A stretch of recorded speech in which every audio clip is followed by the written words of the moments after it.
They don't want what we know out there.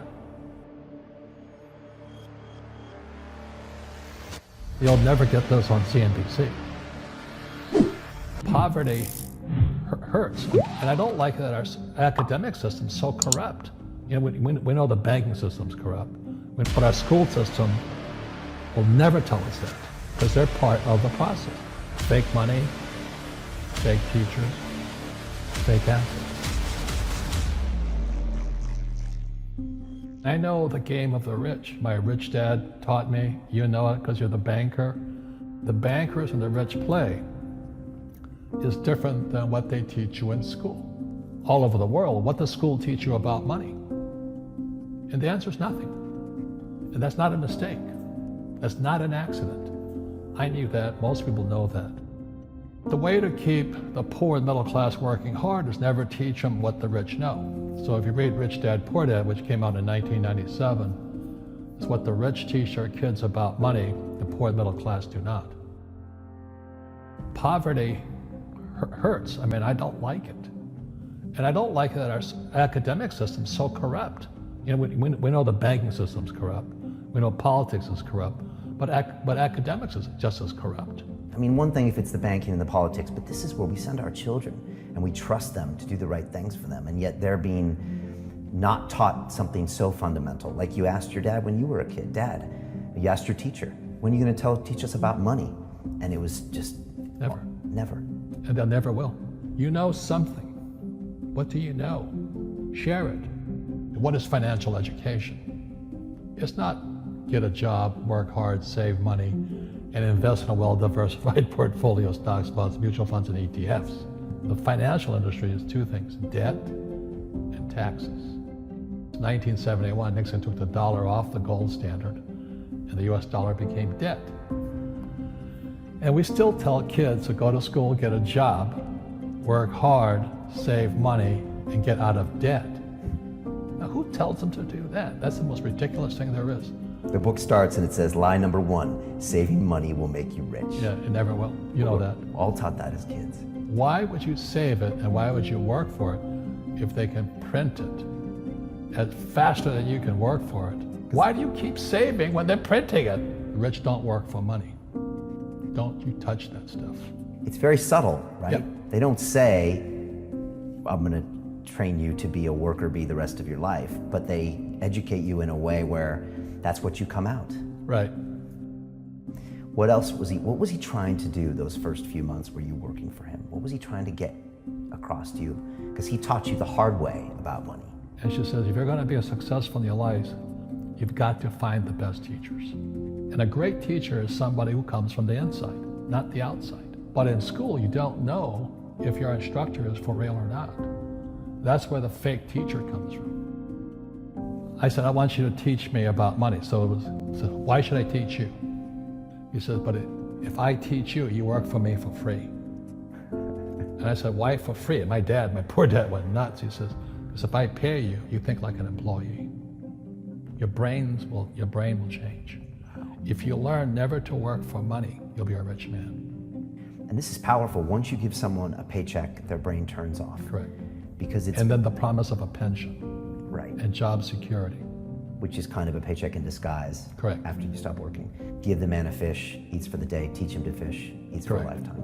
And most poor people confuse assets for liabilities. They think their home is an asset, it's actually a liability. Right. An asset is a noun, like a house. Cash flow is a verb. So to understand if it's an asset or liability, it takes a noun plus verb. So if the cash is flowing out of your pocket, it's a liability. If the cash is flowing into your pocket, asset, verb, it's an asset. So I own 7,000 rental properties. Those are assets. Every month, the cash flows in. Whereas many people have the big house on the hill and the cash is flowing out. Right. And they're going broke. Right, it's like a frame of mind. The other thing the poor don't understand is the number one expense for most people is taxes. And yet we don't even see it. Isn't that weird? You walk around and you look at the paycheck and say, that doesn't seem right, and you don't realize that the government's got a huge hand in your pocket and you are doing nothing to minimize that. Again, this is what is very different about the rich and the poor. the rich don't work for money is number one expense is tax. See, there's three kinds of income: earned, portfolio, passive. So earned income is if I get a job, that's earned income. If I'm a doctor or a programmer, that's earned income because I'm working for it. If I buy, let's say, Apple for $10 and I sell it for 20, that's portfolio income, capital gains. Yeah. But passive income, which is cash flow, is never taxed. And so these guys are screaming right now in America, tax the rich. I said, good luck. Because most of the guys complaining, they don't know there's three kinds of income. And the rich don't have jobs anyway.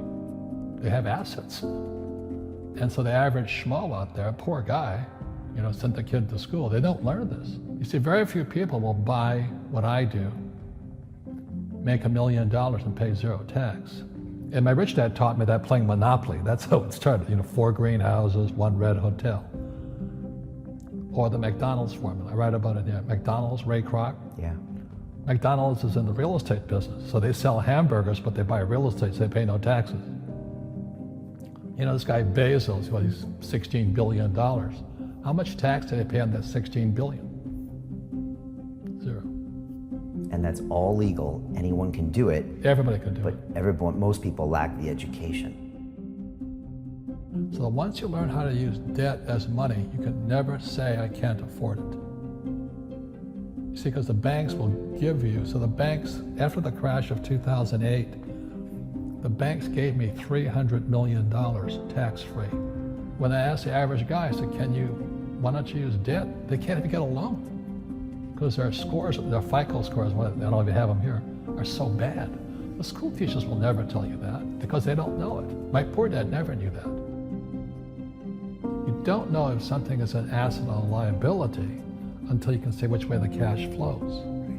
So a house, is it an asset or liability? Well, if it's taking money from your pocket, it's liability. If it's putting money in your pocket, it's an asset. The US government wants me to provide housing, wants me to provide jobs, wants me to borrow money because that's how money is created through debt. I get huge tax breaks. Everybody can do the same thing if they had the financial education to do it. If people understood the tax code, we'd be more prosperous. But can poverty be passed through genetically? Yes. Because it's some type of way of thinking. It's an attitude. An attitude. It's very simple. When people ask me, how do I stop it? I just say, never say, I can't afford it.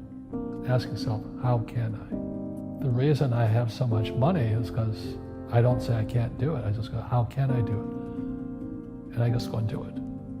I make a lot of mistakes, but that's how I learn. How can I? The poor people, like my poor dad, always said, I can't afford it. Do you think I'm made of money? I'm a school teacher. I can't do that. And I picked that up. And my rich dad never said those words.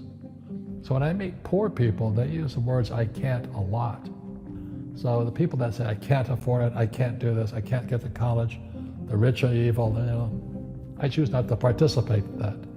And that's one thing people could change today. Correct. Right now is that dialogue in their head. Stop saying the word can't. I can't. Right. So how can I? How can I? Especially as in, I can't afford it, how can I afford that? Right. Because that opens them up to looking at it as an investment to a greater future. Right. When I borrowed $300 million, I couldn't do it until I went to ask. And I got turned down so many times. I said, and every time I showed the banker my financials and he'd go, sorry. I said, look, do me a favor. Why did you turn me down? And he'd tell me, this is out, the numbers are out here. So if I get these numbers fixed, can I come see you again? He goes, sure. So it's called rejection. Same as my wife rejected me for 6 months. It's just a matter of personal willpower, which is spiritual. Just saying, if they can do it, I can do it. And how can I? How can I? And I think it's you once said, words become flesh. Yep. That was the Bible too. Intelligence increases through your mistakes, through the ups and downs, through what you learned. Real estate's real estate, but what I learned made me richer, not the money. You don't need money to make money. I think all of us, every human being has that low point in their life. And if they get the message, a new life begins. If they don't get the message, they keep going down. The richer I got was because I didn't need any money. I could use this to make money. But how did I get there? Is I made a lot of mistakes. People are afraid of making mistakes and all this, fear of failing. It limits them. Nice, so very nice. So many people trapped in the same device.